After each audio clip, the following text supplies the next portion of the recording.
All right, welcome back, Fantasy Footballers Anonymous. It's week 10. I'm Trey Seitz. And I'm Rob Mattern. 5 more weeks to go until the playoffs.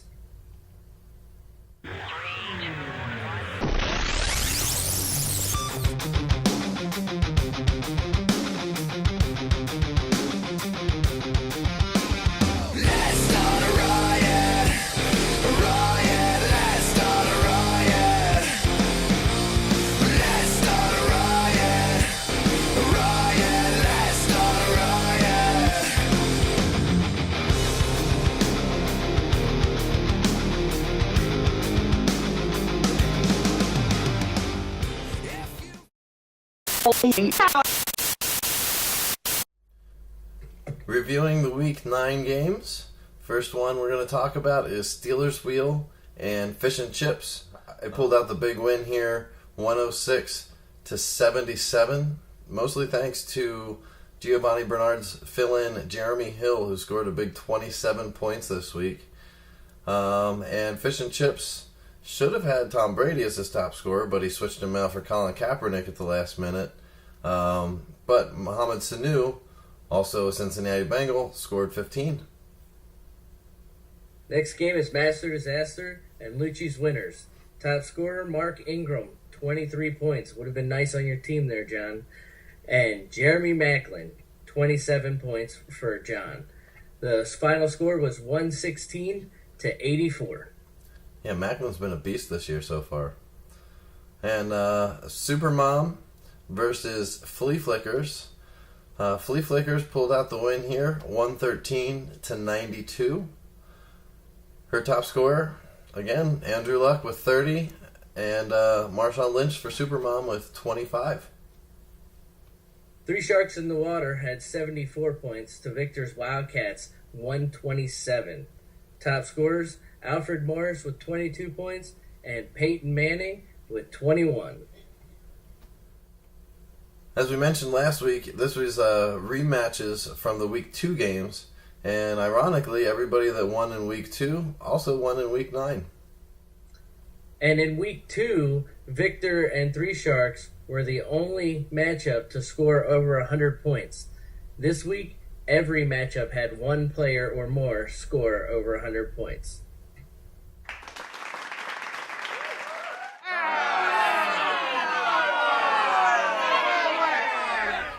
All right, this week's Punch to the Junk goes to Three Sharks in the Water.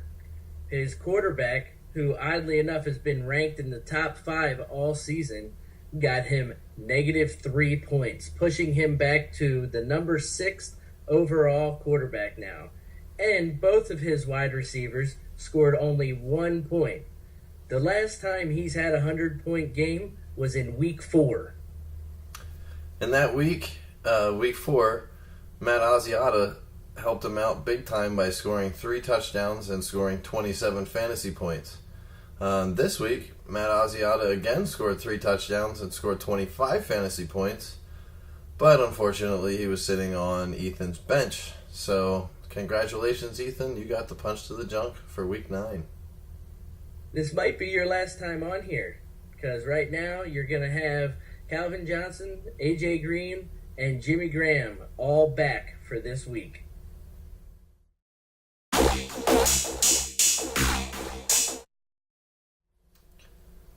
All right, this week for our main segment, we wanted to take a little time and focus on the current standings. With 5 weeks left in the season, we're coming down to crunch time here, and if you're going to get into that winner's bracket, you got to start making that move now. At the moment, Flea Flickers is leading the West Division and has the first overall seed at 7-2. Master Disaster is just behind her, also with a 7-2 record, leading the East Division. And then the third and fourth spots go to Victor's Wildcats and Steelers Wheel. Victor's Wildcats is at 6-3, Steelers Wheel at 5-4. Everybody in the losers bracket is at least 2 games out of it at this point. Lucci's winners, Supermom, and Three Sharks wrap up 5, 6, and 7. They're all at 3 and 6. And Jake, you're still in it there at 2 and 7. Nobody's completely out of it yet. I mean, right now, Fish and Chips still has a chance. he needs to win all 5 of the games and hope the worst for Victor and Felicia to possibly pull into at least second place in the division, and also hope that the East Division falls apart so that he can make it into that 4th or even 3rd place in the playoffs. Also, same goes for Three Sharks and Supermom. You're only 2 games behind Steelers Wheel. You're only 4 games behind me. Things can go south. Teams are starting to get better. Three Sharks has a bunch of players coming back. A lot of stuff's falling apart in the West Division right now. Who knows where it's going to go? Yeah, and we wanted to take a little bit of time here, too, to explain how the tiebreakers would work in the playoff seeding. The first, I think everybody knows, is points 4. But beyond that, the next tiebreaker would be head-to-head matchups. If it's still tied and you guys split your regular season games there. The next thing is divisional records. And then finally we go to points against. Remember, in order to move up, you might need to make some trades. Whatever it takes, you need to make those moves. Quench your thirst and get some trader aid. And also remember, too, there is a trade deadline. It is Wednesday, November 19th at 12 p.m. So noon on the 19th. That's your last opportunity to make a trade before the end of the season. And we cannot change that unless voted on for next season.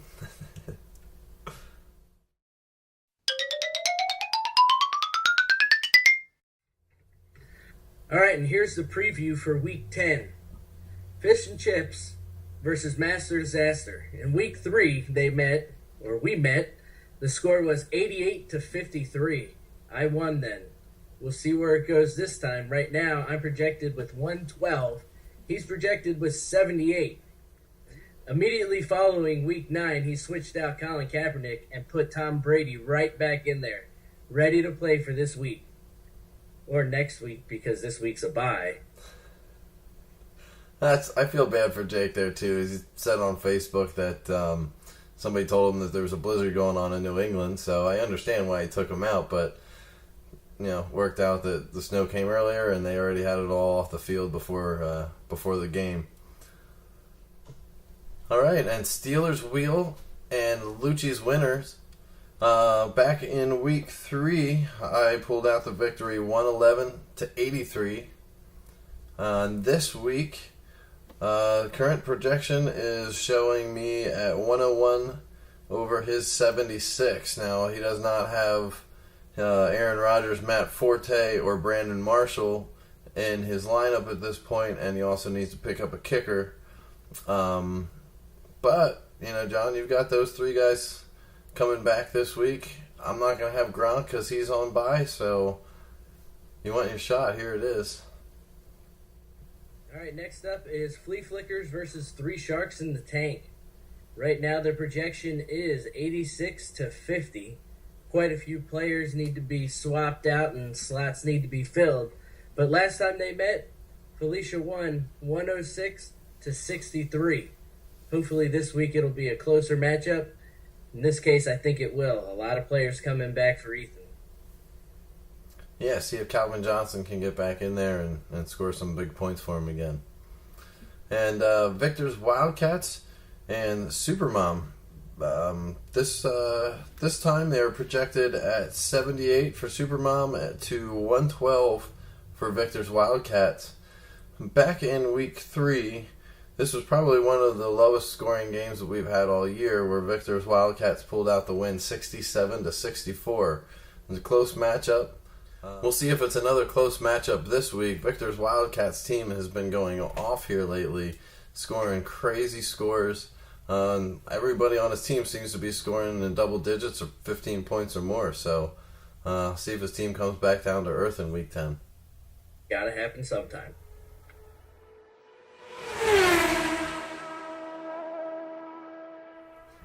All right, bold predictions for Week 10. Looking back at Week 9, everybody was wrong again. I was really close. I picked the right player, just not the right bold prediction. Ben Roethlisberger went off again and threw another 6 touchdown passes, but didn't hit the 400-yard mark, so we're all 0-9 at this point. This week, I'm going to go right into our fantasy league here, and I'm going to say that Fish and Chips at 2-7 is going to knock off the leader of the East Division, Master Disaster, who is currently 7-2, and they're both going to score 115 points or higher. That's bold. All right, and my bold prediction is going to be a repeat from last week. I'm going to go with Ben Roethlisberger. He is going to score, or he is going to throw for less than 250 yards and have 2 touchdowns or less. I actually like that one. Playing the Jets this week, if they go up big early on, I think it's just going to be the Le'Veon Bell and LeGarrette Blount show. And here is this week's league bold prediction.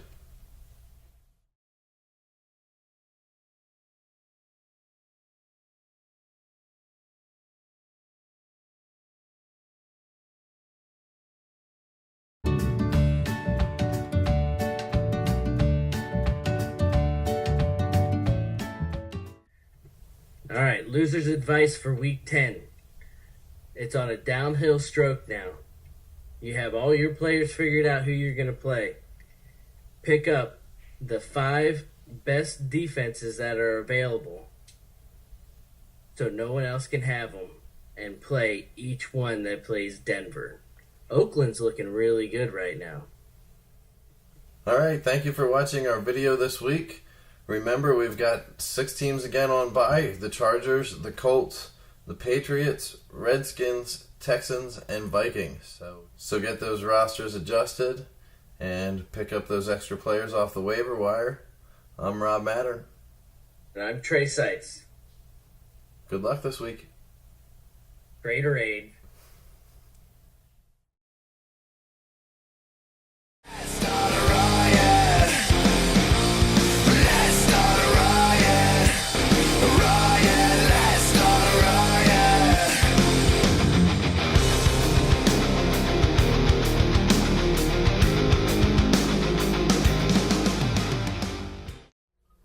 What the hell are you drinking anyway?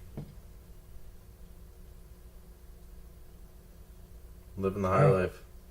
Yeah, I like High Life, actually. One of the few Miller products I'll drink. It's the champagne of beers. Hell yeah.